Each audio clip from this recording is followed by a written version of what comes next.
सत श्री अकाल जी। तुसीं प्राइम मिनिस्टर टैलीविजन देख रहे हो। दोस्तों मैं हाँ स्वर्ण सिंह टैणा ते हर रोज़ की तरह ही प्रोग्राम खबर की खबर लैके हाज़र हाँ। पहली वड्डी खबर के बारे जाण तो पहला पंजाब के मौसम की हाल बयानी। पंजाब दे विच मींह ने धन धन करवाई पई है। पंजाब के लगभग सारे हिस्सों के विच पिछले 24 घंटे के विच मींह पिया। कई थावां दे उत्ते झड़ी लगी रही है, कई थावां दे उत्ते दरमियाना जिहा मींह पिया, पर पै गया पूरे पंजाब दे विच ही पिछले 24 घंटे के विच मींह। कई थावां ते जल थल भी हो गया तो इसे करके हुण डर इस गल का भी है क्योंकि कुदरत ने तो चलो आपदा रंग दिखाता। मींह की लोड़ बड़ी सी, मींह पै गया, धरती की तपश भी मुक्की है तो किसानों को राहत भी मिली है तो बाकी सबना भी गर्मी तो राहत मिली। पर जिवें कि हर वार ही हुंदा भी जदों सौण भादों के महीने आउंदे आ तां साडे संबंधित प्रशासनिक अधिकारियों को चेता आउंदा भी आपां तां बंन भी पक्के करने सी दरियावां दे, आपां तां बंन मजबूत करने सी, पर हुंदे कदे नहीं। हुण खबर आई है कि संगरूर दे वल एक ड्रेन आ जिथे 40 तो लैके 50 फुट डूंगा पाड़ पै गया, जिहदे करके उत्थे फसलां बहुत वड्डे पद्धर ते प्रभावित होईयां। सैकड़े एकड़ फसल आ जिहड़ी वो पानी दे विच डुੱਬ गई है। जे पंजाब दे विच 2-3 दिन होर झड़ी लग जांदी है तां मैं दावे नाल ये गल कह सकदा कि खबरां दीयां सुर्खियां होणगीਆਂ कि इंने सैकड़े एकड़ जां इंने हज़ार एकड़ झोना डुੱਬ गया, ਇੰਨੇ ਹਜ਼ਾਰ ਏਕੜ ਜਿਹੜਾ ਉਹ ਬਰਸੀਮ ਡੁੱਬ ਗਿਆ ਜਾਂ ਚਰੀ ਡੁੱਬ ਗਈ ਜਾਂ ਹੋਰ ਫਸਲਾਂ ਜਿਹੜੀਆਂ ਉਹ ਪ੍ਰਭਾਵਿਤ ਹੋਈਆਂ। ਕਹਿਣ ਦਾ ਭਾਵ ਇਹ ਹੈ ਕਿ ਸਾਰਾ ਕੁਝ ਪਤਾ ਹੁੰਦਾ ਕਿ ਸੌਣ ਭਾਦੋਂ ਦੇ ਮਹੀਨੇ ਦੇ ਵਿੱਚ ਮੀਂਹ ਪੈਂਦੇ ਆ ਜਿਹਦੇ ਕਰਕੇ ਫਸਲਾਂ ਬਰਬਾਦ ਹੋ ਸਕਦੀਆਂ ਜੇਕਰ ਦਰਿਆਵਾਂ ਦੇ ਬੰਨ ਟੁੱਟ ਗਏ। ਪਰ ਕਦੇ ਡਰੇਨਾਂ ਦੇ ਕਦੇ ਦਰਿਆਵਾਂ ਦੇ ਬੰਨ ਪੱਕੇ ਕਰਨ ਦੇ ਲਈ, ਮਜ਼ਬੂਤ ਕਰਨ ਦੇ ਲਈ ਸੰਬੰਧਿਤ ਵਿਭਾਗਾਂ ਨੇ ਕੀਤਾ ਹੀ ਕੁਝ ਨਹੀਂਗਾ। ਸਰਕਾਰਾਂ ਆਉਂਦੀਆਂ ਚਲੀਆਂ ਜਾਂਦੀਆਂ, हर वार सौण भादों के महीने के विच खबरां छपदियां, खबरां सब के सामने आउंदियां। बाद विच किसान विचारे तरले कढ़दे आ कि भाई जो बर्बाद हुई फसल है तो उहदा मुआवजा दिता जाए। फिर पता लगता जी कि मुख मंत्री दे वल्लों अधिकारियों नूं कह दिता गया कि निशानदेही की जाए। फिर गल्लां होर ही चल पैंदियां जी भी किहदी किन्नी फसल प्रभावित हुई आ, इदां होया उदां होया। पर असीं कदे सुणिया नहीं भी इंने लख का जां इंने हज़ार का चैक आ जिहड़ा वो मुआवजे के तौर के उत्ते संबंधित किसान नूं संबंधित पिंड दे विच जाके दिता गया होवे। ये गल्लां पता ही नहीं कदों साडे सामने आउणगीਆਂ चंगे रूप दे विच। बंन मजबूत इन्ने कर दिते जाण कि टुटणी ना, ते जेकर टुट जांदे आ तां अधिकारियों के उत्ते खर्चा पैना चाहिए जिहदे करके फसलां किसानां दीयां बर्बाद हुंदियां, घरां दे विच पानी आ जांदा है। दूजी वड्डी गल इह है भी हिमाचल प्रदेश दे विच कुदरत दा कहर बहुत वड्डा वापर रिहा। सिरमौर जिले दे विच पता लगा हिमाचल प्रदेश दे विच अद्धा किलोमीटर नैशनल हाईवे गायब ही हो गया क्योंकि उत्थे पहाड़ इन्ने वड्डे पद्धर दे उत्ते डिगे आ, भुर के इन्ने क लैंडस्लाइडिंग इन्नी क हो गई है भी उत्थे कई लोग आ जिहड़े लापता भी हैगे आ ते 100 के करीब हिमाचल प्रदेश का पिंड आ जिहड़ा वो रस्ता बंद होने करके, सड़क टुटण दे करके प्रभावित होया। कहने का भाव यह है कि हिमाचल प्रदेश के वल जिहड़े जाण दे चाहवान सज्जण भैणां वीर आ वो ना जाण। उत्थे लोग बहुत लंबे समय तो फसे हुए सड़कों के उत्ते, सड़कां भुर रहीआं, खड्डां दे विच लगातार जिहड़े पत्थर डिग रहे आ। सो इस करके बचाव दे विच बचाव घुमना फिरना तुहाडी निजी मर्जी हो सकती है, पर जिंदगी दा दे उत्ते हाल दी घड़ी ना लाई जावे। बाकी मौसम विभाग ने कहा कि आउंदे 24 घंटे दे विच पंजाब समेत उत्तरी भारत के कई सूबों के विच होर सोहना मींह पै जाना। अगली खबर यह है कि इस वक्त कांग्रेस का कलेश आ जिहड़ा वो वक्ती तौर के उत्ते रुकिया प्रतीत हुंदा, पर असीं ये गल कहने आ भी पंजाब के लोगों ने मसले हल नहीं हुंदे। 4.5 साल दे विच कैप्टन अमरिंदर सिंह की सरकार ने आम लोगों की सार नहीं लई। आम लोग किहड़े बाग की मूली है, इत्थे तां जिहड़े कांग्रेस दे नाल जुड़े हुए सीनियर आगू आ उन्हां नूं खुदकुशियां करनियां पै रहीआं।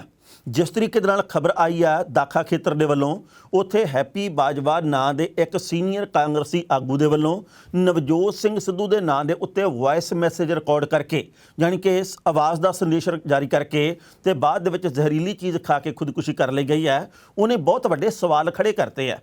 बेशक नवजोत सिद्धू इस कांग्रेसी आगू दे घर दे विच गए, उत्थे पुलिस नूं कार्रवाई करने के लिए क्या मुलजमां दे उत्ते, पुलिस ने कईयां दे उत्ते परचा भी दर्ज किया, पर जिहड़े इस कांग्रेसी आगू ने खुदकुशी की है उन्हें दोष ये लाए है जी कि मेरे एक प्लाट के उत्ते कब्जा किया होया, प्लाट का बहुत वड्डा विवाद चलता सीगा ते मेरी अपनी ही पार्टी की सरकार दे विच सुनवाई नहीं हुई। उन्हें कहा जी कि मैं अपना सब कुछ वेचता, मैं अपना सब कुछ प्रभावित कर लिया, पर मेरी साडी सरकार दे विच सुनवाई नहीं। असीं ये सोचते हैं भी पंजाब दे मसले कदों हल होणगे। इत्थे तां जिहड़े कांग्रेसी आगू आ वो कहंदे साडे मसले नहीं हल हुंदे। सो कांग्रेस दे राज दे विच आ कुछ चल रहा हाल दी घड़ी। पहलां इस दुखदाई रिपोर्ट का वेरवा साझा करदे हां ते बाद विच करांगे टिप्पणी। ਪੰਜਾਬ ਦੇ ਵਿੱਚ ਇੱਕ ਸੀਨੀਅਰ ਕਾਂਗਰਸੀ ਵਰਕਰ ਨੇ ਖੁਦਕੁਸ਼ੀ ਕਰ ਲਈ ਹੈ। ਆਪਣੀ ਜਾਨ ਦੇਣ ਤੋਂ ਪਹਿਲਾਂ ਉਸ ਨੇ ਪੰਜਾਬ ਕਾਂਗਰਸ ਦੇ ਪ੍ਰਧਾਨ ਨਵਜੋਤ ਸਿੱਧੂ ਦੇ ਨਾਂ ਦੇ ਉੱਤੇ ਇੱਕ ਆਡੀਓ ਵੀ ਜਾਰੀ ਕੀਤੀ। ਇਹਦੇ ਵਿੱਚ ਉਹਨਾਂ ਨੇ ਕਾਂਗਰਸ ਦੇ ਉੱਤੇ ਵੱਡੇ ਦੋਸ਼ ਲਾਏ ਨੇ। ਆਡੀਓ ਦੇ ਵਿੱਚ ਉਹਨਾਂ ਨੇ ਕਿਹਾ ਕਿ ਪਾਰਟੀ ਵਿੱਚ ਵਰਕਰਾਂ ਦੀ ਕੋਈ ਸੁਣਵਾਈ ਨਹੀਂ। ਜਿਉਂ ਹੀ ਇਹ ਮਾਮਲਾ ਸਾਹਮਣੇ ਆਇਆ ਤਾਂ ਕਾਂਗਰਸ ਦੇ ਵਿੱਚ ਹਲਚਲ ਮਚ ਗਈ। ਜਾਣਕਾਰੀ ਮਿਲਣ ਤੋਂ ਬਾਅਦ ਸਿੱਧੂ ਦੇਰ ਰਾਤ ਕਾਂਗਰਸੀ ਵਰਕਰ ਦੇ ਘਰ ਪਹੁੰਚੇ। ਮੁੱਖ ਮੰਤਰੀ ਕੈਪਟਨ ਅਮਰਿੰਦਰ ਸਿੰਘ ਨੇ ਵੀ ਟਵੀਟ ਕਰਕੇ ਹੈਪੀ ਬਾਜਵਾ ਦੀ ਖੁਦਕੁਸ਼ੀ ਤੇ ਦੁੱਖ ਜ਼ਾਹਰ ਕੀਤਾ। ਲੁਧਿਆਣਾ ਜ਼ਿਲ੍ਹੇ ਦੇ ਦਾਖਾ ਵਿਧਾਨ ਸਭਾ ਹਲਕੇ ਦੇ ਪਿੰਡ ਜੰਗਪੁਰ ਦੇ ਪੁਰਾਣੇ ਕਾਂਗਰਸੀ ਵਰਕਰ ਦਲਜੀਤ ਸਿੰਘ ਹੈਪੀ ਬਾਜਵਾ ਉਮਰ 49 ਸਾਲ ਨੇ ਪੰਜਾਬ ਕਾਂਗਰਸ ਦੇ ਪ੍ਰਧਾਨ ਸਿੱਧੂ ਦੇ ਨਾਂ ਦੇ ਉੱਤੇ ਆਡੀਓ ਜਾਰੀ ਕਰਕੇ ਜ਼ਹਿਰ ਖਾ ਕੇ ਖੁਦਕੁਸ਼ੀ ਕੀਤੀ ਹੈ। ਹੈਪੀ ਪਿੰਡ ਹਿੱਸੋਵਾਲ ਦੇ ਵਿੱਚ ਗਿਆ ਤੇ ਉੱਥੇ ਜਾ ਕੇ ਉਸਨੇ ਜ਼ਹਿਰੀਲਾ ਪਦਾਰਥ ਨਿਗਲ ਲਿਆ। ਉਸ ਨੇ ਜਾਂਦੇ ਜਾਂਦੇ 3 ਵਿਅਕਤੀਆਂ ਨੂੰ ਆਪਣੀ ਮੌਤ ਵਾਸਤੇ ਜ਼ਿੰਮੇਵਾਰ ਠਹਿਰਾਇਆ। ਰਾਤ ਦੇ ਵੇਲੇ ਹੀ 2 ਜਣਿਆਂ ਨੂੰ ਪੁਲਿਸ ਨੇ ਗ੍ਰਿਫਤਾਰ ਕਰ ਲਿਆ। ਇਹ ਵੀ ਪਤਾ ਲੱਗਾ ਹੈ ਕਿ 2 ਜਣਿਆਂ ਨੂੰ ਗ੍ਰਿਫਤਾਰ ਕਰਨ ਤੋਂ ਬਾਅਦ ਇੱਕ ਹਾਲੇ ਫਰਾਰ ਹੈ ਤੇ ਹੈਪੀ ਬਾਜਵਾ ਕਾਂਗਰਸ ਦੇ ਸਪੋਰਟਸ ਐਂਡ ਕਲਚਰਲ ਸੈੱਲ ਦਿਹਾਤੀ ਦਾ ਜ਼ਿਲ੍ਹਾ ਚੇਅਰਮੈਨ ਸੀ। ਬਾਜਵਾ ਨੇ ਆਤਮ ਹੱਤਿਆ ਕਰਨ ਤੋਂ ਪਹਿਲਾਂ ਨਵਜੋਤ ਸਿੰਘ ਸਿੱਧੂ ਨੂੰ ਸੰਬੋਧਨ ਕਰਦਿਆਂ ਇੰਟਰਨੈਟ ਮੀਡੀਆ ਦੇ ਉੱਤੇ ਇੱਕ ਆਡੀਓ ਸਾਂਝੀ ਕੀਤੀ। ਉਹਨੇ ਕਿਹਾ ਕਿ ਕਾਂਗਰਸੀ ਵਰਕਰਾਂ ਦੀ ਮੌਜੂਦਾ ਸਿਸਟਮ ਦੇ ਵਿੱਚ ਕੋਈ ਸੁਣਵਾਈ ਨਹੀਂ। ਮੈਂ 30 ਵਰ੍ਹੇ ਕਾਂਗਰਸ ਦੀ ਸੇਵਾ ਕੀਤੀ, ਫਿਰ ਵੀ ਮੈਂ ਆਪਣੇ ਪਰਿਵਾਰ ਦੇ ਲਈ ਆਟਾ ਤੇ ਦਾਲ ਵੀ ਨਹੀਂ ਜੁਟਾ ਸਕਿਆ। ਉਸ ਨੇ ਚੋਣਾਂ ਦੇ ਵਿੱਚ ਪਾਰਟੀ ਦੇ ਪ੍ਰਚਾਰ ਲਈ ਮੱਧ ਪ੍ਰਦੇਸ਼, ਹਰਿਆਣਾ, ਪੰਜਾਬ ਸਮੇਤ ਕੁਝ ਹੋਰ ਸੂਬਿਆਂ ਦੇ ਵਿੱਚ ਵੀ ਕੰਮ ਕੀਤਾ। ਪਾਰਟੀ ਦੇ ਪੋਸਟਰ ਤੱਕ ਲਾਏ। ਕਈ ਵਾਰ ਕੇਸ ਵੀ ਦਰਜ ਹੋਏ ਪਰ ਪਾਰਟੀ ਦਾ ਸਾਥ ਨਹੀਂ ਛੱਡਿਆ। ਇਸ ਬਦਲੇ ਪਾਰਟੀ ਤੋਂ ਕੁਝ ਵੀ ਨਹੀਂ ਮਿਲਿਆ। ਮੈਨੂੰ ਇਸ ਗੱਲ ਦਾ ਹਮੇਸ਼ਾ ਪਛਤਾਵਾ ਰਹੇਗਾ। ਹੈਪੀ ਬਾਜਵਾ ਨੇ ਆਡੀਓ ਦੇ ਵਿੱਚ ਪਿੰਡ ਦੇ 3 ਲੋਕਾਂ ਨੂੰ ਜ਼ਿੰਮੇਵਾਰ ਆਪਣੀ ਮੌਤ ਦੇ ਲਈ ਠਹਿਰਾਇਆ। ਹੈਪੀ ਨੇ ਕਿਹਾ ਕਿ ਉਸ ਨੇ ਜ਼ਮੀਨ ਖਰੀਦੀ ਸੀ ਪਰ ਉਹਦੇ ਵਿੱਚ ਵੀ ਅੜਿੱਕਾ ਪਾਇਆ ਗਿਆ। ਮੇਰੇ ਖਿਲਾਫ ਝੂਠੀ ਗਵਾਹੀ ਦਿੱਤੀ ਗਈ। ਹੁਣ ਮੈਂ ਆਪਣੀ ਜ਼ਿੰਦਗੀ ਤੋਂ ਪਰੇਸ਼ਾਨ ਹਾਂ। ਦਲਜੀਤ ਦੇ ਭਰਾ ਸੁਰਿੰਦਰ ਸਿੰਘ ਨੇ ਕਿਹਾ ਕਿ ਆਡੀਓ ਉਸ ਦੇ ਭਰਾ ਦੀ ਹੈ। ਉਸ ਨੇ ਸਾਰੀ ਉਮਰ ਕਾਂਗਰਸ ਦੀ ਸੇਵਾ ਕੀਤੀ। ਹੈਪੀ ਬਾਜਵਾ ਨੇ ਆਡੀਓ ਦੇ ਵਿੱਚ ਕਿਹਾ ਕਿ ਉਸ ਨੇ ਪਾਰਟੀ ਦੀ ਸੇਵਾ ਕਰਨ ਦੇ ਚੱਕਰ ਵਿੱਚ ਵਿਆਹ ਵੀ ਨਹੀਂ ਕਰਵਾਇਆ। ਉਸ ਨੇ ਆਪਣੇ ਭਰਾ ਤੇ ਬੱਚਿਆਂ ਨਾਲ ਹੀ ਜੀਵਨ ਬਿਤਾਇਆ। ਭਰਾ ਦੇ ਬੱਚਿਆਂ ਨੂੰ ਹੀ ਆਪਣੇ ਬੱਚੇ ਸਮਝਿਆ। ਹੈਪੀ ਬਾਜਵਾ ਨੇ ਨਵਜੋਤ ਸਿੱਧੂ ਨੂੰ ਬੇਨਤੀ ਕੀਤੀ ਹੈ ਕਿ ਉਹ ਉਹਨਾਂ ਦੇ ਭਰਾ ਤੇ ਬੱਚਿਆਂ ਤੇ ਹੱਥ ਰੱਖਣ ਤੇ ਉਹਨਾਂ ਦੀ ਮਦਦ ਕਰਦੇ ਰਹਿਣ। ਇਸ ਖਬਰ ਦੇ ਉੱਤੇ ਟਿੱਪਣੀ ਕਰਦਾ ਦੋਸਤੋ, ਪਹਿਲੀ ਗੱਲ ਤਾਂ ਅਸੀਂ ਕਹਾਂਗੇ ਜਿਵੇਂ ਪੰਜਾਬ ਦੇ ਵਿੱਚ ਅੱਜ ਹਰ ਵਰਗ ਦੇ ਲੋਕ ਇਹ ਗੱਲ ਕਹਿੰਦੇ ਆ ਕਿ ਕੈਪਟਨ ਅਮਰਿੰਦਰ ਸਿੰਘ ਦੀ ਸਰਕਾਰ ਨੇ ਸਾਡੀ ਸਾਰ ਨਹੀਂ ਲਈ, ਕੀਤੇ ਹੋਏ ਵਾਅਦੇ ਨਹੀਂ ਪੂਰੇ ਕੀਤੇ, ਲੋਕਾਂ ਨੂੰ ਕੁੱਟਣ ਤੋਂ ਬਿਨਾਂ ਹੋਰ ਕੁਝ ਨਹੀਂ ਕੀਤਾ ਗਿਆ। ਹੱਕ ਮੰਗਣ ਦੇ ਲਈ ਮੋਤੀ ਮਹਿਲ ਵੱਲ ਵੱਧਦੇ ਲੋਕਾਂ ਦੇ ਉੱਤੇ ਡਾਂਗ ਹੀ ਫੇਰੀ ਗਈ ਹੈ, ਹੋਰ ਕੁਝ ਨਹੀਂ ਕੀਤਾ ਗਿਆ। ਜਾਂ ਫਿਰ ਗਜਨੀ ਵਾਂਗੂ ਸਾਰੀਆਂ ਗੱਲਾਂ ਭੁੱਲੀਆਂ ਗਈਆਂ। ਜਿਵੇਂ ਕਿ ਗਜਨੀ ਫਿਲਮ ਦੇ ਵਿੱਚ ਆਮਿਰ ਖਾਨ ਕੁਝ ਕੁ ਮਿੰਟਾਂ ਸਕਿੰਟਾਂ ਬਾਅਦ ਗੱਲ ਭੁੱਲ ਜਾਂਦਾ ਸੀ, ਉਵੇਂ ਸੂਬੇ ਦੀ ਸਰਕਾਰ ਸਾਰੀਆਂ ਗੱਲਾਂ ਭੁੱਲ ਗਈ ਜਿਹੜੇ ਕਿ ਚੋਣ ਮੈਨੀਫੈਸਟੋ ਦੇ ਵਿੱਚ ਵਾਅਦੇ ਦੇ ਰੂਪ ਦੇ ਵਿੱਚ ਸੀ। ਆਮ ਲੋਕ ਤਰ੍ਹਾਂ ਕਰਦੇ ਆ ਪਰ ਇੱਥੇ ਤਾਂ ਉਹ ਕਾਂਗਰਸੀ ਆਗੂ ਖੁਦਕੁਸ਼ੀਆਂ ਦੇ ਰਾਹ ਪਏ ਹੋਏ ਆ ਜਿਹੜੇ ਇਹ ਗੱਲ ਕਹਿੰਦੇ ਆ ਕਿ ਅਸੀਂ ਆਪਣਾ ਸਾਰਾ ਜੀਵਨ ਪ੍ਰਭਾਵਿਤ ਕਰ ਲਿਆ। ਇਹ ਇੱਕ ਪਾਰਟੀ ਦਾ ਹਾਲ ਨਹੀਂ, ਬਹੁਤ ਸਾਰੀਆਂ ਹੋਰ ਪਾਰਟੀਆਂ ਦੇ ਵਿੱਚ ਵੀ ਇਹ ਕੁਝ ਹੁੰਦਾ। ਲੋਕਾਂ ਨੂੰ ਵਰਤਿਆ ਜਾਂਦਾ, ਉਹਨਾਂ ਨੂੰ ਅਹੁਦੇ ਦੇ ਕੇ ਬਾਅਦ ਦੇ ਵਿੱਚ ਖੁੱਡੇ ਲਾਈਨ ਇਹੋ ਜਿਹਾ ਲਾਇਆ ਜਾਂਦਾ ਹੈ ਕਿ ਉਹ ਮਾਨਸਿਕ ਤਣਾਅ ਦੇ ਵਿੱਚ ਦੁਨੀਆ ਤੋਂ ਕੂਚ ਕਰ ਜਾਂਦੇ ਆ। ਹਾਲਾਂਕਿ ਅਸੀਂ ਖੁਦਕੁਸ਼ੀ ਦੇ ਹੱਕ ਦੇ ਵਿੱਚ ਨਹੀਂ ਆ। ਅਸੀਂ ਨਹੀਂ ਚਾਹੁੰਦੇ ਕੋਈ ਵੀ ਬੰਦਾ ਮਰਨ ਵੱਲ ਪੈਰ ਪੱਟੇ, ਪਰ ਬੰਦੇ ਦੇ ਮਨ ਦੇ ਉੱਤੇ, ਤਨ ਦੇ ਉੱਤੇ ਪਤਾ ਨਹੀਂ ਮੌਕੇ ਤੇ ਕੀ ਬੀਤਦਾ ਹੁੰਦਾ ਜਿਹਦੇ ਕਰਕੇ ਜ਼ਿੰਦਗੀ ਨਾਲੋਂ ਉਹਨੂੰ ਮੌਤ ਚੰਗੀ ਲੱਗਣ ਲੱਗ ਜਾਂਦੀ ਹੈ। ਸੋ ਇਹ ਮਾਮਲਾ ਬੜਾ ਗੰਭੀਰ ਹੈ। ਇਸ ਕਰਕੇ ਨਹੀਂ ਵੀ ਉਹ ਕਾਂਗਰਸ ਦਾ ਆਗੂ ਸੀ। ਪਤਾ ਨਹੀਂ ਕਿੰਨੇ ਕੁ ਹੈਪੀ ਬਾਜਵਾ ਪੰਜਾਬ ਦੇ ਵਿੱਚ ਇਹੋ ਜਿਹੇ ਹੈਗੇ ਆ ਜਿਹੜੇ ਕਿ ਰਾਜਨੀਤਿਕ ਲੋਕਾਂ ਦੇ ਵੱਲੋਂ ਵਰਤ ਕੇ ਗਿਟਕ ਵਾਂਗੂ ਸੁੱਟ ਦਿੱਤੇ ਗਏ ਆ ਤੇ ਬਾਅਦ ਦੇ ਵਿੱਚ ਉਹਨਾਂ ਦਾ ਪਿੱਛਾ ਕਿਸੇ ਨੇ ਨਹੀਂ ਕੀਤਾ, ਬਾਅਦ ਦੇ ਵਿੱਚ ਉਹਨਾਂ ਦੀ ਪੈਰਵੀ ਕੇਸ ਦੀ ਕਿਸੇ ਨੇ ਨਹੀਂ ਕੀਤੀ। ਸੋ ਇਸ ਕਰਕੇ ਲੋਕਾਂ ਨੂੰ ਆਪ ਆਪਣਾ ਕੰਮ ਕਰਨਾ ਚਾਹੀਦਾ।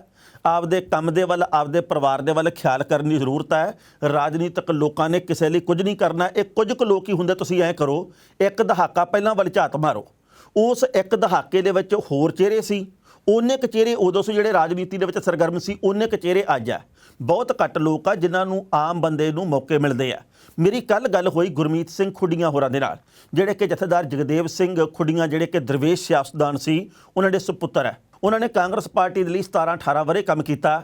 ਲੰਬੀ ਖੇਤਰ ਤੋਂ ਉਹਨਾਂ ਨੇ ਚੋਣ ਲੜਨੀ ਸੀਗੀ। ਆਪਾਂ ਜਾਣਦੇ 2017 ਦੇ ਵਿੱਚ ਐਨ ਕੋਈ ਨਾ ਕੋਈ ਗਿੱਟ-ਮਿੱਟ ਹੋਈ ਆ। ਕੈਪਟਨ ਅਮਰਿੰਦਰ ਸਿੰਘ ਕਹਿੰਦੇ ਮੈਂ ਇੱਥੋਂ ਚੋਣ ਲੜਨੀ ਆ। ਗੁਰਮੀਤ ਸਿੰਘ ਖੁੱਡੀਆਂ ਕਵਰਿੰਗ ਉਮੀਦਵਾਰ ਬਣਦੇ ਕੈਪਟਨ ਅਮਰਿੰਦਰ ਸਿੰਘ ਦੇ, ਪਰ ਬਾਅਦ ਦੇ ਵਿੱਚ ਇੱਕ ਪੈਸੇ ਦੀ ਸਾਰ ਨਹੀਂ ਲਈ ਜਾਂਦੀ, ਉਹਦੀ ਕੋਈ ਖਿਆਲ ਨਹੀਂ ਕੀਤਾ ਜਾਂਦਾ। ਮਜਬੂਰੀ ਦੇ ਵਿੱਚ ਉਹਨਾਂ ਨੇ ਆਮ ਆਦਮੀ ਪਾਰਟੀ ਦਾ ਰਾਹ ਚੁਣਿਆ। ਹੁਣ ਉਹ ਕੰਮ ਫੇਰ ਕਰ ਰਹੇ ਆ। ਯਾਨੀ ਕਿ ਇਮਾਨਦਾਰ ਬੰਦਾ ਗੁਰਮੀਤ ਸਿੰਘ ਖੁੱਡੀਆਂ ਇਮਾਨਦਾਰ ਬੰਦਾ, ਇਹਦੇ ਵਿੱਚ ਕੋਈ ਦੋ ਰਾਇਆ ਨਹੀਂ। ਪਰ ਗੱਲ ਇਹ ਜੀ ਕਿ ਇਮਾਨਦਾਰ ਬੰਦੇ ਦੀ ਪੁੱਛ ਪ੍ਰਤੀਤ ਕਿੱਥੇ ਆ? ਇਮਾਨਦਾਰ ਬੰਦੇ ਦੀ ਪਾਰਟੀਆਂ ਕਦਰ ਕਿੱਥੇ ਕਰਦੀਆਂ। ਅੱਜ ਦੀ ਤਰੀਕ ਦੇ ਵਿੱਚ ਰਾਜਨੀਤਿਕ ਪਾਰਟੀਆਂ ਦੇ ਵਿੱਚ ਕਿਹੋ ਜਿਹੇ ਲੋਕ ਕਾਮਯਾਬ ਹੁੰਦੇ ਆ ਆਪਾਂ ਜਾਣਦੇ ਹਾਂ। ਜਦ ਕਿ ਅਸੀਂ ਸਾਰੇ ਕਹਿੰਦੇ ਆ ਵੀ ਸੱਚ ਦਾ ਹੋਕਾ ਦੇਣਾ ਚਾਹੀਦਾ, ਸੱਚੇ ਲੋਕ ਚੁਣੇ ਜਾਣੇ ਚਾਹੀਦੇ ਆ। ਸੱਚੇ ਲੋਕਾਂ ਨੂੰ ਹਰਾ ਕੇ ਪੰਜਾਬੀ ਮਾਣ ਮਹਿਸੂਸ ਕਰਦੇ ਆ। ਡਾਕਟਰ ਧਰਮਵੀਰ ਗਾਂਧੀ ਨੇ ਕਿਹੜਾ ਕੋਈ ਚੰਦਨ ਦੀ ਲੱਕੜ ਦਾ ਨਜਾਇਜ਼ ਕਾਰੋਬਾਰ ਕੀਤਾ। ਉਹ ਬੰਦਾ ਇਮਾਨਦਾਰ ਆ, ਇਮਾਨਦਾਰੀ ਕਰਕੇ ਪਹਿਲੀ ਵਾਰ ਜਿੱਤਿਆ, ਇਮਾਨਦਾਰੀ ਕਰਕੇ ਦੂਜੀ ਵਾਰ ਹਾਰ ਗਿਆ। ਤੇ ਨੁਕਸਾਨ ਕਿਹਦਾ ਹੋਇਆ? ਆਮ ਲੋਕਾਂ ਦਾ। ਪਰ ਫਰਕ ਨਹੀਂ ਪਿਆ ਆਮ ਲੋਕਾਂ ਨੂੰ। ਸੋ ਲੋਕ ਵੀ ਤਮਾਸ਼ਾ ਦੇਖਦੇ ਆ। ਕਦੇ ਤਮਾਸ਼ਾ ਬਣ ਕੇ ਅਸੀਂ ਖੁਸ਼ੀ ਹਾਸਲ ਕਰਵਾਉਂਦੇ ਕਿਸੇ ਨੂੰ, ਕਦੇ ਖੁਦ ਤਮਾਸ਼ਬੀਨ ਬਣ ਕੇ ਖੁਸ਼ੀ ਹਾਸਲ ਕਰਦੇ ਆ। ਆਪਾਂ ਆਪ ਵੀ ਚੰਗੇ ਹੋਈਏ, ਰਾਜਨੀਤਿਕ ਲੋਕਾਂ ਨੂੰ ਫਿਰ ਸਬਕ ਮਿਲੂਗਾ ਵੀ ਭਾਈ ਲੋਕ ਹੁਣ ਸਿਆਣੇ ਹੋ ਗਏ ਆ। ਬੌਧਿਕ ਪੱਖੋਂ ਕੰਗਾਲ ਨਾ ਆਪਾਂ ਹੋਈਏ। ਲੋੜ ਆ ਚੰਗੇ ਤੇ ਮਾੜੇ ਵਿਚਲਾ ਫਰਕ ਨਿਖੇੜਨ ਦੀ। ਖੇਤੀ ਕਾਨੂੰਨਾਂ ਦੇ ਮਾਮਲੇ ਦੇ ਉੱਤੇ ਕੇਂਦਰ ਦੀ ਸਰਕਾਰ ਗੱਲ ਕਰਕੇ ਰਾਜ਼ੀ ਨਹੀਂ ਪਾਰਲੀਮੈਂਟ ਦੇ ਵਿੱਚ। हैरानी भी होती है, दुख भी होता है, क्योंकि एक पासे गल कही जाती है कि किसान तो हमारे हैं, हम किसानों के हैं, किसानों के अच्छे भविष्य के लिए हमने ये कानून लागू किए हैं। तो जदों हुण मौका आपदी गल नूं साबित करन दा जां गल सुन के कबूल करन दा भी भाई साडे कोलों गलती हो गई है, तो पार्लीमेंट दे विच किसी दी गल सुनी नहीं जा रही केंद्र की सरकार दे वल्लों। जेकर केंद्र की सरकार सच्ची है तो ये मेरा नहीं पूरे देश के लोगों का सवाल है। पार्लीमेंट दे विच विरोधी धिरां दा सवाल है भी भाई वो किहड़ा कारण है जिहदे करके तुसीं इस मसले दे उत्ते एक दिन राखमा नहीं रखदे।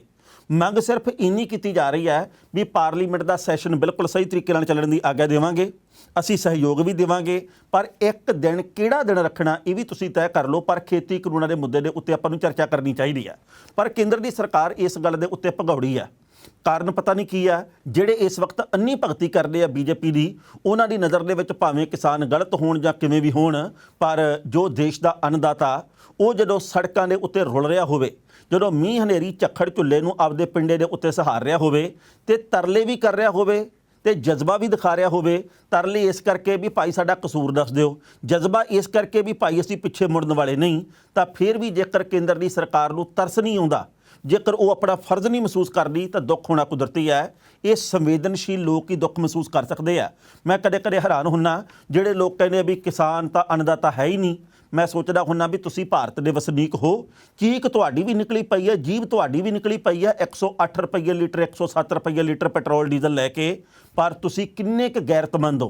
तुसी तां कदे बोले ही नहीं, तुहाडे अंदर अणख नां दी चीज़ ही नहीं। ते जिहड़े अणखी लोग बैठे हुए आ वो तुहानूं अतवादी नज़र आउंदे आ, वो तुहानूं कामरेड नज़र आउंदे आ, वो तुहानूं सिੱਖੀ दे मसले दे विच उलझे नज़र आउंदे आ। गल ये नहीं, बाकी सारियां गल्लां एक पासे, कौन कामरेड आ, कौन सिख आ, कौन हिंदू ईसाई मुसलमान कोई भी होवे, पर इस वेले गल खेतां दी आ, इस वेले गल किसान ते मजदूर दी है। सानू इस पॉइंट दे उत्ते ध्यान केंद्रित करना चाहिए। लंघे कल राजस्थान दे विच एक बीजेपी दे नेता दे नाल उही कुछ होया जिहड़ा कुछ पंजाब दे एक बीजेपी दे आगू दे नाल मालवे दे विच कुछ क महीने पहलां होया सी। उत्थे उहदी मार कुटाई भी होई है, उत्थे उहदे नाल बहुत बुरा सलूक भी होया। हालांकि असीं इस गल दे बिल्कुल हक दे विच नहीं कि मार कुटाई कीती जावे, हिंसक वरतारा होवे, पर किसान ये गल कहने भी साडा कसूर की है पहलां ये दसो। असीं वार-वार बेनती करदे हां जी कि सानू ना तपाओ, ਸਾਡੇ ਬਾਬਤ ਤੁਸੀਂ ਗਲਤ ਬਿਆਨ ਦੇ ਦੇ ਕੇ ਕਿਹੋ ਜੀ ਸ਼ਬਦਾਵਲੀ ਵਰਤ ਕੇ ਸਾਨੂੰ ਹੋਰ ਭੜਕਾਉਣ ਦਾ ਕੰਮ ਕਰਦੇ ਆ, ਇਹਦਾ ਨਾ ਕਰੋ। ਅਸੀਂ ਇਹ ਚਾਹੁੰਦੇ ਆ ਕਿ ਭਾਵੇਂ ਕਿਸੇ ਵੀ ਪਾਰਟੀ ਦਾ ਕੋਈ ਵੀ ਨੇਤਾ ਉਹਨੂੰ ਆਪਣੇ ਤਰਕ ਦੇ ਨਾਲ, ਉਹਨੂੰ ਜ਼ਾਬਤੇ ਦੇ ਵਿੱਚ ਰਹਿ ਕੇ ਤੱਥਾਂ ਦੇ ਨਾਲ, ਉਹਨੂੰ ਆਪਣੇ ਸਵਾਲਾਂ ਦੀ ਵਾਛੜ ਦੇ ਨਾਲ ਘੇਰਾ ਪਾਓ, ਨਾ ਕਿ ਕਿਸੇ ਦੇ ਉੱਤੇ ਹੱਥ ਚੱਕੋ, ਨਾ ਕਿ ਕਿਸੇ ਦੇ ਉੱਤੇ ਡੰਡਾ ਚੁੱਕੋ। ਹਿੰਸਕ ਵਰਤਾਰੇ ਤੋਂ ਬਿਲਕੁਲ ਦੂਰ ਰਹਿਣਾ ਚਾਹੀਦਾ। ਪਰ ਤੁਹਾਡੇ ਕੋਲ ਸ਼ਬਦਾਂ ਦਾ ਭੰਡਾਰ ਇੰਨਾ ਹੋਣਾ ਚਾਹੀਦਾ, ਤੁਹਾਡੇ ਕੋਲ ਗਿਆਨ ਇੰਨਾ ਹੋਣਾ ਚਾਹੀਦਾ, ਤੁਹਾਡੇ ਕੋਲ ਸਵਾਲ ਇੰਨੇ ਹੋਣੇ ਚਾਹੀਦੇ ਆ ਵੀ ਮੂਹਰੇ ਕਿਸੇ ਵੀ ਪਾਰਟੀ ਦਾ ਨੇਤਾ ਖੜਾ ਹੋਵੇ ਉਹਨੂੰ ਜਵਾਬ ਨਾ ਆਵੇ। ਪਹਿਲਾਂ ਇਸ ਰਿਪੋਰਟ ਦਾ ਵੇਰਵਾ ਤੇ ਫਿਰ ਕਰਾਂਗੇ ਟਿੱਪਣੀ। ਰਾਜਸਥਾਨ ਦੇ ਸ਼੍ਰੀ ਗੰਗਾਨਗਰ ਦੇ ਵਿੱਚ ਖੇਤੀਬਾੜੀ ਕਾਨੂੰਨਾਂ ਦਾ ਵਿਰੋਧ ਕਰ ਰਹੇ ਕਿਸਾਨਾਂ ਨੇ ਭਾਜਪਾ ਨੇਤਾ ਕੈਲਾਸ਼ ਮੇਘਵਾਲ ਦੇ ਲੀੜੇ ਪਾੜ ਦਿੱਤੇ। ਇਹ ਘਟਨਾ ਉਦੋਂ ਵਾਪਰੀ ਜਦੋਂ ਮੇਘਵਾਲ ਮਹਿੰਗਾਈ ਤੇ ਸਿੰਚਾਈ ਨੂੰ ਲੈ ਕੇ ਭਾਜਪਾ ਦੇ ਵਿਰੋਧ ਪ੍ਰਦਰਸ਼ਨ ਦੇ ਵਿੱਚ ਹਿੱਸਾ ਲੈਣ ਆਏ ਸਨ। ਦੱਸਣਾ ਬਣਦਾ ਹੈ ਕਿ ਸਰਕਾਰ ਨੇ ਪਿਛਲੇ ਸਾਲ 3 ਨਵੇਂ ਖੇਤੀਬਾੜੀ ਕਾਨੂੰਨ ਬਣਾਏ ਸਨ, ਜਿਸ ਤੋਂ ਬਾਅਦ ਕਿਸਾਨਾਂ ਨੇ ਕਈ ਸੂਬਿਆਂ ਦੇ ਵਿੱਚ ਵਿਰੋਧ ਸ਼ੁਰੂ ਕੀਤਾ। ਸੂਬਿਆਂ ਤੋਂ ਇਲਾਵਾ ਕਿਸਾਨ 8 ਮਹੀਨਿਆਂ ਤੋਂ ਦਿੱਲੀ ਦੀਆਂ ਵੱਖ-ਵੱਖ ਹੱਦਾਂ ਦੇ ਉੱਤੇ ਵਿਰੋਧ ਪ੍ਰਦਰਸ਼ਨ ਕਰ ਰਹੇ ਨੇ। ਇਹਦੇ ਬਾਰੇ ਆਪਾਂ ਸਾਰੇ ਜਾਣਦੇ ਹਾਂ ਕਿ ਕੇਂਦਰ ਦੀ ਸਰਕਾਰ ਦੇ ਵੱਲੋਂ ਹਾਲੇ ਤੱਕ ਸਾਰ ਨਹੀਂ ਲਈ ਗਈ। ਇਸ ਘਟਨਾ ਦੇ ਵਿੱਚ ਭਾਜਪਾ ਨੇਤਾ ਮੇਘਵਾਲ ਇੱਕ ਪ੍ਰਦਰਸ਼ਨ ਦੇ ਵਿੱਚ ਸ਼ਾਮਲ ਹੋਣ ਦੇ ਲਈ ਆਏ ਹੋਏ ਸਨ। ਕੈਲਾਸ਼ ਮੇਘਵਾਲ ਦੇ ਨਾਲ ਹੋਈ ਬਦਸਲੂਕੀ ਤੋਂ ਤੁਰੰਤ ਬਾਅਦ ਪੁਲਿਸ ਮੌਕੇ ਤੇ ਪਹੁੰਚ ਗਈ ਤੇ ਸਥਿਤੀ ਦੇ ਉੱਤੇ ਕਾਬੂ ਪਾਉਣ ਦੀ ਕੋਸ਼ਿਸ਼ ਸ਼ੁਰੂ ਕਰ ਦਿੱਤੀ। ਕੁਝ ਸਮੇਂ ਬਾਅਦ ਭਾਜਪਾ ਨੇਤਾ ਕੈਲਾਸ਼ ਮੇਘਵਾਲ ਨੂੰ ਪੁਲਿਸ ਨੇ ਕਿਸਾਨਾਂ ਦੀ ਭੀੜ ਤੋਂ ਬਚਾਇਆ। ਪੁਲਿਸ ਨੇ ਇਸ ਸਮੇਂ ਦੌਰਾਨ ਲਾਠੀ ਚਾਰਜ ਵੀ ਕੀਤਾ। ਦੱਸਣਾ ਬਣਦਾ ਹੈ ਕਿ ਕੁਝ ਮਹੀਨੇ ਪਹਿਲਾਂ ਪੰਜਾਬ ਦੇ ਮਲੋਟ ਸ਼ਹਿਰ ਦੇ ਵਿੱਚ ਇਹੋ ਜਿਹੀ ਘਟਨਾ ਸਾਹਮਣੇ ਆਈ ਸੀ। ਉਸ ਵਕਤ ਬੀਜੇਪੀ ਦੇ ਇੱਕ ਵਿਧਾਇਕ ਦੀ ਕੁੱਟਮਾਰ ਹੋਈ ਸੀ। ਇਸ ਤੋਂ ਬਾਅਦ ਪੁਲਿਸ ਨੇ 250 ਤੋਂ ਲੈ ਕੇ 300 ਕਿਸਾਨਾਂ ਖਿਲਾਫ ਕੇਸ ਦਰਜ ਕੀਤਾ ਸੀ। ਭਾਜਪਾ ਵਿਧਾਇਕ ਦੀ ਕੁੱਟਮਾਰ ਦਾ ਮਾਮਲਾ ਸਾਹਮਣੇ ਆਉਣ ਤੋਂ ਬਾਅਦ ਭਾਜਪਾ ਸੂਬੇ ਦੇ ਵਿੱਚ ਕਾਂਗਰਸ ਦੇ ਉੱਤੇ ਹਮਲਾਵਰ ਬਣ ਗਈ ਸੀ। ਇਸ ਦੇ ਨਾਲ ਹੀ ਮੁੱਖ ਮੰਤਰੀ ਕੈਪਟਨ ਅਮਰਿੰਦਰ ਸਿੰਘ ਨੇ ਵੀ ਮਲੋਟ ਕਾਂਡ ਦੇ ਮਾਮਲੇ ਦੇ ਵਿੱਚ ਕਾਰਵਾਈ ਦੇ ਆਦੇਸ਼ ਜਾਰੀ ਉਸ ਵਕਤ ਕੀਤੇ ਸਨ। ਇਸ ਖਬਰ ਦੇ ਉੱਤੇ ਟਿੱਪਣੀ ਕਰਦਿਆਂ ਦੋਸਤੋ, ਪਹਿਲੀ ਗੱਲ ਤਾਂ ਅਸੀਂ ਕਹਾਂਗੇ, ਜਿਵੇਂ ਮੁੱਢ ਦੇ ਵਿੱਚ ਕਹੀ ਹੈ, ਹਿੰਸਕ ਵਰਤਾਰਾ ਨਹੀਂ ਅਪਣਾਉਣਾ ਚਾਹੀਦਾ, ਪਰ ਬੀਜੇਪੀ ਦੇ ਵੱਖ-ਵੱਖ ਨੇਤਾਵਾਂ ਨੂੰ ਵੀ ਚਾਹੀਦਾ ਕਿ ਉਹ ਤੋਲ ਕੇ ਬੋਲਿਆ ਕਰਨ। ਜਦੋਂ ਤੋਮਰ ਸਾਹਿਬ ਚੌਥੇ ਕਰਨੇ ਗੱਲ ਕਹਿ ਦਿੰਦੇ ਆ ਕਿ ਹमें नहीं पता कितने किसानों की मौत हुई है बार्डर पर, हमारे पास कोई भी रिकॉर्ड नहीं है, ਤਾਂ ਦੁੱਖ ਹੋਣਾ ਕੁਦਰਤੀ ਹੈ ਵੀ ਯਾਰ 35 ਕਿਲੋਮੀਟਰ ਦੂਰ ਬੈਠੇ ਤੁਹਾਡੇ ਤੋਂ ਕਿਸਾਨ, ਕੋਈ ਟਿਕਰੀ ਦੇ ਵਿੱਚ ਹੈ, ਕੋਈ ਸਿੰਘੂ ਦੇ ਵਿੱਚ ਹੈ, ਤੁਹਾਨੂੰ ਉਹਨਾਂ ਦੇ ਬਾਰੇ ਨਹੀਂ ਪਤਾ। ਹਰ ਰੋਜ਼ ਅਖਬਾਰਾਂ ਦੇ ਵਿੱਚ ਖਬਰਾਂ ਆਉਂਦੀਆਂ, ਕੀ ਹੋਇਆ ਗੋਦੀ ਮੀਡੀਆ ਉਹਨਾਂ ਦੀਆਂ ਖਬਰਾਂ ਨਹੀਂ ਲਾਉਂਦਾ, ਨਿਰਪੱਖ ਮੀਡੀਆ ਤਾਂ ਲਾਉਂਦਾ ਹੀ ਹੈ। ਤੁਹਾਡੀ ਪਾਰਟੀ ਦੇ ਵਿੱਚ ਵੀ ਕੁਝ ਕੁ ਨੇਤਾ ਤਾਂ ਸ਼ਾਇਦ ਨਿਰਪੱਖ ਹੋਣਗੇ ਹੀ, ਕਿ ਉਹਨਾਂ ਦੀ ਤੁਸੀਂ ਗੱਲ ਨਹੀਂ ਸੁਣਦੇ ਜਾਂ ਤੁਹਾਡੇ ਤੱਕ ਕੋਈ ਜਾਣਕਾਰੀ ਨਹੀਂ ਪਹੁੰਚਾਉਂਦੇ। ਸੋ ਲੰਘੇ ਕੱਲ੍ਹ ਪਤਾ ਲੱਗਾ ਜੀ ਕਿ ਅਕਾਲੀ ਦਲ ਸਮੇਤ 8-9 ਹੋਰ ਪਾਰਟੀਆਂ ਦੇ ਵੱਲੋਂ ਲੋਕ ਸਭਾ ਦੇ ਸਪੀਕਰ ਓਮ ਬਿਰਲਾ ਦੇ ਕੋਲ ਮੰਗ ਕੀਤੀ ਗਈ ਹੈ ਕਿ ਇਸ ਮਾਮਲੇ ਦੇ ਉੱਤੇ ਸਾਂਝੀ ਸੰਸਦੀ ਕਮੇਟੀ ਬਣਾਈ ਜਾਵੇ, ਤਾਂ ਜੋ ਪਤਾ ਲੱਗੇ ਜੀ ਕਿ ਕਿੰਨੇ ਕਿਸਾਨਾਂ ਤੇ ਮਜ਼ਦੂਰਾਂ ਦੀ ਮੌਤ ਹੋਈ ਆ ਬਾਰਡਰ ਦੇ ਉੱਤੇ ਬੈਠਿਆਂ। ਕਿਉਂਕਿ ਕੇਂਦਰ ਦੀ ਸਰਕਾਰ ਤਾਂ ਨੰਗੀ ਚਿੱਟੀ ਗੱਲ ਕਰ ਦਿੰਦੀ ਹੈ ਕਿ ਸਾਨੂੰ ਨਹੀਂ ਪਤਾ, ਹਮੇ ਇਸ ਮਾਮਲੇ ਵਿੱਚ ਕੁਝ ਨਹੀਂ ਪਤਾ। ਤੇ ਪਤਾ ਕਿਹੜੀ ਗੱਲ ਦਾ? ਤੁਹਾਨੂੰ ਹੋਰ ਸਭਨਾਂ ਗੱਲਾਂ ਦਾ ਪਤਾ। ਇਹ ਵੀ ਪਤਾ ਵੀ ਰਾਜ ਕੁੰਦਰਾ ਕੀ ਕੁਛ ਕਰਦਾ ਰਿਹਾ, ਇਹ ਵੀ ਪਤਾ ਵੀ ਭਾਈ ਫਲਾਣੀ ਤਰੀਕ ਦੇ ਉੱਤੇ ਫਲਾਣਾ ਕੰਮ ਹੋ ਜਾਣਾ, ਫਲਾਣੀ ਤਰੀਕ ਨੂੰ ਫਲਾਣੀ ਗੱਲ ਹੋ ਜਾਣੀ ਆ, ਫਲਾਣਾ ਦੇਸ਼ ਸਾਡੇ ਬਾਰੇ ਆਹ ਸੋਚਦਾ, ਪਰ ਕਿਸਾਨੀ ਮਸਲੇ ਦੇ ਉੱਤੇ ਕੁਝ ਨਹੀਂ ਪਤਾ। ਸੋ ਪੰਜਾਬ ਦੇ, ਹਰਿਆਣੇ ਦੇ, ਯੂਪੀ ਦੇ, ਰਾਜਸਥਾਨ ਦੇ ਹੋਰ ਵੱਖ-ਵੱਖ ਸੂਬਿਆਂ ਦੇ ਕਿਸਾਨ ਲਗਾਤਾਰ ਜਜ਼ਬੇ ਦੇ ਵਿੱਚ ਹੈ। ਉਹ ਕਹਿੰਦੇ ਜੀ ਜਿੱਤ ਕੇ ਆਵਾਂਗੇ ਜਾਂ ਸਾਡੀਆਂ ਲਾਸ਼ਾਂ ਆਉਣਗੀਆਂ। ਸੋ ਕੇਂਦਰ ਦੀ ਸਰਕਾਰ ਨੂੰ ਦੇਰ ਸਵੇਰ ਇਹਨਾਂ ਕਾਨੂੰਨਾਂ ਦੇ ਮਾਮਲੇ ਦੇ ਉੱਤੇ ਚਰਚਾ ਕਰਨੀ ਵੀ ਪਊਗੀ ਤੇ ਸ਼ਾਇਦ ਗੱਲ ਮੰਨਣੀ ਵੀ ਪਵੇ। ਜੇਕਰ ਇਸ ਤੋਂ ਪਹਿਲਾਂ ਕੇਂਦਰ ਦੀ ਸਰਕਾਰ 11 ਦੌਰ ਦੀ ਗੱਲਬਾਤ ਕਰਕੇ 12ਵੇਂ ਦੌਰ ਦੀ ਗੱਲ ਕਰ ਲੈਂਦੀ ਤਾਂ ਹੁਣ ਤੱਕ ਇੰਨਾ ਵੱਡਾ ਮਸਲਾ ਬਣਨਾ ਨਹੀਂ ਸੀ। ਕਿਸੇ ਦਾ ਚਿੱਤ ਨਹੀਂ ਕਰਦਾ ਕਿ ਅਸੀਂ ਘਰਾਂ ਦੇ ਵਿੱਚੋਂ ਦੂਰ ਬੈਠੀਏ, ਪਰ ਹਾਲੇ ਵੀ ਮੈਂ ਇੱਕ ਗੱਲ ਵਾਰ-ਵਾਰ ਦੁਹਰਾਉਣਾ ਜਿਹੜੀ ਉਹ ਫਿਰ ਕਰਨੀ ਬਣਦੀ ਹੈ। ਜੇਕਰ ਕੇਂਦਰ ਦੀ ਸਰਕਾਰ ਨੂੰ ਇਹ ਜਾਪਦਾ ਕਿ ਕਿਸਾਨ ਆਗੂ ਗਲਤ ਹੈ, ਇਹ ਮੁੱਕਰ ਜਾਂਦੇ ਮੀਟਿੰਗ ਦੇ ਵਿੱਚੋਂ ਬਾਹਰ ਆ ਕੇ ਇਹ ਤਿੰਨੇ ਖੇਤੀ ਕਾਨੂੰਨਾਂ ਦੇ ਕਲੌਜ਼ ਦਰ ਕਲੌਜ਼ ਗੱਲਬਾਤ ਨਹੀਂ ਕਰਨੀ ਚਾਹੁੰਦੇ, ਤਾਂ 12ਵੇਂ ਦੌਰ ਦੀ ਮੀਟਿੰਗ ਰੱਖਣੀ ਚਾਹੀਦੀ ਹੈ। ਉਹਦੇ ਵਿੱਚ ਮੀਡੀਆ ਜਿਹੜਾ ਨਿਰਪੱਖ ਮੀਡੀਆ, ਝੋਲੀ ਚੱਕ ਮੀਡੀਆ ਨਹੀਂ, ਨਿਰਪੱਖ ਮੀਡੀਆ ਨੂੰ ਉੱਥੇ ਸੱਦਣਾ ਚਾਹੀਦਾ। ਲਾਈਵ ਉਹ ਪ੍ਰੋਗਰਾਮ ਚੱਲਣਾ ਚਾਹੀਦਾ।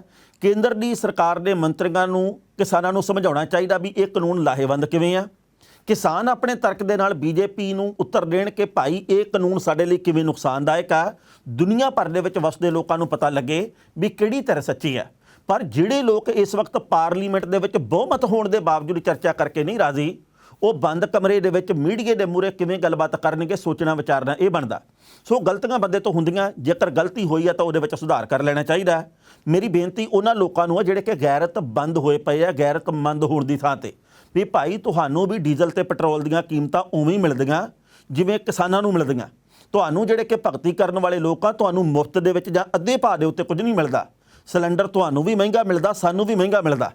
ਇਸ ਵਕਤ ਹਰ ਚੀਜ਼ ਦੇ ਵਿੱਚ ਮਹਿੰਗਾਈ ਹੋਈ ਆ, ਤੁਹਾਡੇ ਲਈ ਵੀ ਸਾਡੇ ਲਈ ਵੀ। ਪਰ ਉਹ ਕਿਹੜੇ ਕਾਰਨ ਆ ਜਿਹਦੇ ਕਰਕੇ ਤੁਹਾਡੇ ਮੂੰਹ ਦੇ ਵਿੱਚ ਦਹੀਂ ਜੰਮੀ ਪਈ ਆ? ਮਾੜਾ ਮੋਟਾ ਬੋਲੋ, ਮਾੜੀ ਮੋਟੀ ਗੈਰਤ ਜਗਾਓ, ਗਲਤ ਨੂੰ ਗਲਤ ਕਹੋ, ਸਹੀ ਨੂੰ ਸਹੀ ਕਹੋ। ਜੇਕਰ ਤੁਸੀਂ ਗਲਤ ਨੂੰ ਗਲਤ ਨਹੀਂ ਕਹਿ ਸਕਦੇ ਤਾਂ ਫਿਰ ਤਾਂ ਜਿਹੋ ਜਿਹੇ ਖੋਪੇ ਲਾਤੇ ਖੋਤੇ ਦੇ ਤੇ ਜਿਹੋ ਜਿਹੇ ਲਾ ਲਏ ਆਪਾਂ, ਤੇ ਫਿਰ ਤਾਂ ਗੱਲ ਬਰਾਬਰ ਹੀ ਹੈ। ਇਸ ਕਰਕੇ ਚੰਗੇ ਨੂੰ ਚੰਗਾ ਤੇ ਮਾੜੇ ਨੂੰ ਮਾੜਾ ਕਹੀਏ। ਜਿਹਦੇ ਨਾਲ ਵਧੀਕੀ ਹੋ ਰਹੀ ਆ ਉਹਦਾ ਸਾਥ ਦੇਣਾ ਚਾਹੀਦਾ ਦਿਲ ਖੋਲ੍ਹ ਕੇ। ਬਹੁਤ ਸਾਰੇ ਲੋਕ ਸਾਨੂੰ ਫੋਨ ਕਰਦੇ ਆ, ਸਵਾਲ ਕਰਦੇ ਆ ਕਿ ਭਾਰਤ ਦੇ ਵੱਲੋਂ ਅੰਤਰਰਾਸ਼ਟਰੀ ਉਡਾਣਾਂ ਕਦੋਂ ਸ਼ੁਰੂ ਕੀਤੀਆਂ ਜਾਣਗੀਆਂ। ਇੱਕ ਵਾਰ ਫਿਰ ਇਹਨਾਂ ਉਡਾਣਾਂ ਦੀ ਤਰੀਕ ਦੇ ਵਿੱਚ ਵਾਧਾ ਕਰ ਦਿੱਤਾ ਗਿਆ। ਭਾਰਤ ਦੇ ਵਿੱਚ ਲੰਮੇ ਸਮੇਂ ਤੋਂ ਉਡਾਣਾਂ ਦੇ ਆਉਣ ਜਾਣ ਦੇ ਉੱਤੇ ਰੋਕ ਲੱਗੀ ਹੋਈ ਆ। ਅੰਤਰਰਾਸ਼ਟਰੀ ਉਡਾਣਾਂ ਦੇ ਉੱਤੇ ਚੋਣਵੀਆਂ ਉਡਾਣਾਂ ਜਾਂਦੀਆਂ ਆਉਂਦੀਆਂ, ਪਰ ਜਿਵੇਂ ਪਹਿਲਾਂ ਸੀ ਉਸ ਤਰੀਕੇ ਦਾ ਮਾਹੌਲ ਹਾਲੇ ਨਹੀਂ ਬਣਿਆ। ਤੇ ਜਿਸ ਤਰੀਕੇ ਦੀ ਖਬਰ ਆਈ ਹੈ ਸ਼ਾਇਦ ਛੇਤੀ ਬਣੇ ਵੀ ਨਾ। ਪਹਿਲਾਂ ਇਸ ਰਿਪੋਰਟ ਦਾ ਸੰਖੇਪ ਦੇ ਵਿੱਚ ਵੇਰਵਾ ਤੇ ਫਿਰ ਕਰਾਂਗੇ ਟਿੱਪਣੀ ਕਿ ਕੈਨੇਡਾ ਨੂੰ ਜਾਣ ਵਾਲਿਆਂ ਦੀਆਂ ਜੇਬਾਂ ਕਿਵੇਂ ਕੱਟੀਆਂ ਜਾ ਰਹੀਆਂ। ਕੋਰੋਨਾ ਵਾਇਰਸ ਦੇ ਚੱਲਦਿਆਂ ਅਜੇ ਵੀ ਕਈ ਤਰ੍ਹਾਂ ਦੀਆਂ ਪਾਬੰਦੀਆਂ ਦਾ ਸਾਹਮਣਾ ਕਰਨਾ ਪੈ ਰਿਹਾ।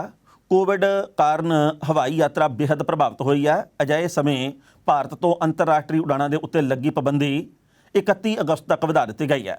Directorate general of civil aviation ਵੱਲੋਂ ਨੋਟੀਫਿਕੇਸ਼ਨ ਜਾਰੀ ਕਰਕੇ ਇਹ ਜਾਣਕਾਰੀ ਦਿੱਤੀ ਗਈ ਹੈ।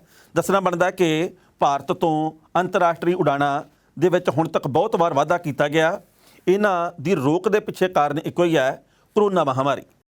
ਇਸ ਖਬਰ ਦੇ ਉੱਤੇ ਟਿੱਪਣੀ ਕਰਦੇ ਦੋਸਤੋ ਪਹਿਲੀ ਗੱਲ ਤਾਂ ਅਸੀਂ ਕਹਾਂਗੇ 31 ਅਗਸਤ ਤੋਂ ਬਾਅਦ ਵੀ ਅੰਤਰਰਾਸ਼ਟਰੀ ਉਡਾਣਾਂ ਭਾਰਤ ਦੇ ਵੱਲੋਂ ਸ਼ੁਰੂ ਕੀਤੀਆਂ ਜਾਣ ਆਮ ਵਾਂਗੂ ਜਿਵੇਂ ਪਹਿਲਾਂ ਚੱਲਦੀਆਂ ਹੁੰਦੀਆਂ ਸੀ। ਇਸ ਗੱਲ ਦੀ ਹਾਲ ਦੀ ਘੜੀ ਕੋਈ ਆਸ ਨਹੀਂ ਆ, ਕਿਉਂਕਿ ਸਤੰਬਰ ਅਕਤੂਬਰ ਦੇ ਵਿੱਚ ਦੱਸਿਆ ਜਾ ਰਿਹਾ, ਮੰਨਿਆ ਜਾ ਰਿਹਾ ਕਿ ਭਾਰਤ ਦੇ ਵਿੱਚ ਕਰੋਨਾ ਦੀ ਤੀਜੀ ਲਹਿਰ ਆ ਸਕਦੀ ਹੈ। ਜੇਕਰ ਇਹ ਆ ਜਾਂਦੀ ਹੈ ਤਾਂ ਨੁਕਸਾਨ ਬਹੁਤ ਵੱਡੇ ਪੱਧਰ ਦੇ ਉੱਤੇ ਹੋਣ ਦੀ ਸੰਭਾਵਨਾ ਹੈ। ਇਸ ਕਰਕੇ ਬਚਾਅ ਦੇ ਵਿੱਚ ਬਚਾਅ, ਵੈਕਸੀਨੇਸ਼ਨ ਦਾ ਸਰਕਾਰ ਨੂੰ ਮੁਕੰਮਲ ਪ੍ਰਬੰਧ ਕਰਨਾ ਚਾਹੀਦਾ। ਪਰ ਜਿਹੜੇ ਇਸ ਵਕਤ ਵਿਦਿਆਰਥੀਆਂ ਨੇ ਸਤੰਬਰ ਦੇ ਸੈਸ਼ਨ ਦੇ ਵਿੱਚ ਪੜ੍ਹਾਈ ਸ਼ੁਰੂ ਕਰਨੀ ਹੈ, ਫੀਸਾਂ ਭਰੀਆਂ ਹੋਈਆਂ, ਆਨਲਾਈਨ ਕਲਾਸਾਂ ਵੀ ਕਈ ਲਾ ਰਹੇ ਆ, ਕਰੋਨਾ ਕਰਕੇ ਵਿਚਾਰੇ ਇੱਥੇ ਬੈਠੇ ਆ, ਵਿਆਜੂ ਪੈਸੇ ਫੜੇ ਹੋਏ ਆ, ਕਈਆਂ ਨੇ ਜ਼ਮੀਨਾਂ ਵੀ ਵੇਚੀਆਂ, ਕਈ ਤਰ੍ਹਾਂ ਦੇ ਕੰਮਕਾਜ ਹੋਏ ਆ, ਉਹਨਾਂ ਨੇ ਹੁਣ ਜਾਣਾ ਸ਼ੁਰੂ ਕਰ ਦਿੱਤਾ। ਉਹ ਚਾਹੁੰਦੇ ਆ ਕਿ ਛੇਤੀ ਛੇਤੀ ਜਾਈਏ। ਜਿਹੜੇ ਭਾਰਤ ਦੇ ਵਿੱਚ ਫਸੇ ਹੋਏ ਆ ਉਧਰਲੇ PR ਉਹ ਵੀ ਇੱਥੋਂ ਹੁਣ ਜਲਦੀ ਜਲਦੀ ਜਾਣਾ ਚਾਹੁੰਦੇ ਵੀ ਜੇਕਰ ਤੀਜੀ ਲਹਿਰ ਆ ਗਈ ਫਿਰ ਜਿਹੜੀਆਂ ਫਲਾਈਟਾਂ ਪੱਕੇ ਤੌਰ ਤੇ ਬੰਦ ਹੋ ਜਾਣੀਆਂ। ਹੁਣ ਤਾਂ ਤੀਜੇ ਦੇਸ਼ ਦੇ ਵਿੱਚ ਨਹੀਂ ਹੋ ਕੇ ਤੇ ਕੈਨੇਡਾ ਦੇ ਵਿੱਚ ਅਸੀਂ ਪਹੁੰਚ ਸਕਦੇ ਹਾਂ। ਪਰ ਜਿਹੜੀ ਟਿਕਟ ਪਹਿਲਾਂ 70-80 ਹਜ਼ਾਰ ਦੀ ਆਉਣ ਜਾਣ ਦੀ ਸੀ, ਇਸ ਵੇਲੇ 2.25 ਲੱਖ ਤੋਂ ਲੈ ਕੇ 2.5 ਲੱਖ ਰੁਪਏ ਦੀ ਵਨ ਵੇ ਮਿਲ ਰਹੀ ਹੈ ਇੱਕ ਪਾਸੇ ਦੀ। ਤੇ ਉਹਦੇ ਵਿੱਚ ਇਹ ਵੀ ਗੱਲ ਆ, ਏਅਰਲਾਈਨ ਕੰਪਨੀਆਂ ਤਾਂ ਚੂੰਡ ਰਹੀਆਂ ਲੋਕਾਂ ਨੂੰ, ਭਾਰ ਪਾ ਰਹੀਆਂ ਲੋਕਾਂ ਦੀਆਂ ਜੇਬਾਂ ਦੇ ਉੱਤੇ। ਲੋਕ ਪਹਿਲਾਂ ਮਾਂਜੇ ਪਏ ਆ ਮਹਿੰਗਾਈ ਦੇ ਕਰਕੇ, ਕਰੋਨਾ ਮਹਾਮਾਰੀ ਦੇ ਕਰਕੇ, ਪਰ ਏਅਰਲਾਈਨਾਂ ਨੂੰ ਇਹ ਆ ਵੀ ਹੁਣ ਅਸੀਂ ਜਿੰਨੇ ਗੱਫੇ ਹਾਸਲ ਹੋ ਸਕਦੇ ਉਹ ਕਰ ਲਈਏ। ਇਹੀ ਕੁਝ ਵੰਦੇ ਭਾਰਤ ਦੇ ਨਾਂ ਦੇ ਉੱਤੇ ਕੀਤਾ ਗਿਆ। ਕਹਿੰਦੇ ਸੀ ਵੀ ਅਸੀਂ 2 ਗੁਣਾ 3 ਗੁਣਾ 4 ਗੁਣਾ ਮਹਿੰਗੀ ਟਿਕਟ ਤਾਂ ਕੀਤੀ ਆ ਭਾਰਤ ਦੇ ਵਿੱਚ ਜਿਹੜੇ ਆਉਣ ਦੇ ਚਾਹਵਾਨ ਵੱਖ-ਵੱਖ ਦੇਸ਼ਾਂ 'ਚ ਫਸੇ ਹੋਏ, ਵੀ ਇੱਥੇ ਸੀਟਾਂ ਦੇ ਵਿੱਚ ਅਸੀਂ ਸੋਸ਼ਲ ਡਿਸਟੈਂਸਿੰਗ ਦਾ ਪਾਲਣ ਕਰਦੇ ਹਾਂ।